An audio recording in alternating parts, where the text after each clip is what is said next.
Well, let's get back to the General Electric story. That company is getting smaller in more ways than one, as we've been talking about. It's cutting its quarterly dividend in half to 12 cents a share, saving almost $4 billion a year as a result. The company is also exiting $20 billion of assets and plans to reduce its board to 12 members from 18. And of course, the stock price is getting smaller as well today, as we just talked about with Abigail. Brooke Sutherland is a columnist for Bloomberg Gadfly, and she joins us now. Her latest column is titled GE Dividend Cut is a necessary first step in radical reset. But obviously, Brooke, traders, investors don't necessarily think it's enough of a step today, even with all of those other things we were just talking about. No, and I agree. And in my column, I talked about, this is the first step if you're going to do a radical reset, but you have to sort of follow through on the rest of that. So I think, why you initially saw the stock rise is that, GE took this cut to its dividend. And I think there was some concern that maybe they wouldn't, because some analysts were expecting a dividend cut to come last week. And when we didn't get it, I think there was a little bit of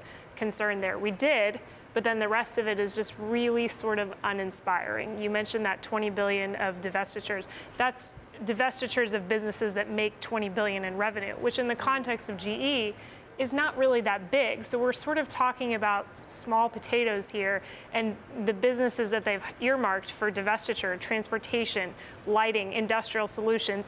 Those, in the case of industrial solutions, they've already sold that. Lighting has been on the block for a while now. Transportation has been pretty well telegraphed. So none of this is overly surprising, nor is it really all that new. And I think that's what people are sort of grappling with here, is the company had its earnings call not that long ago, and Flannery telegraphed a lot of this. He talked about cultural changes, board changes, $20 billion in divestitures, and why are we having this meeting if it's sort of a reiteration of a lot of the same things that were talked about on that earnings call? So divestitures-wise, what more does GE need to get rid of?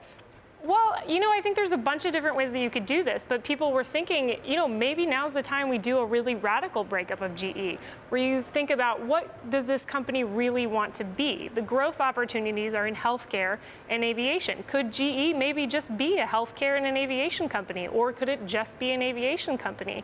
I think the real sticking point for people is the power business, where we've seen a real drop off there in terms of demand.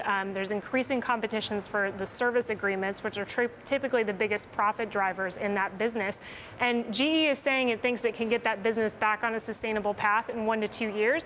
I think a lot of analysts are skeptical about that. I think there's a question of, are we resetting to a new normal of lower profitability? And if that's the case, do you really want to be in power?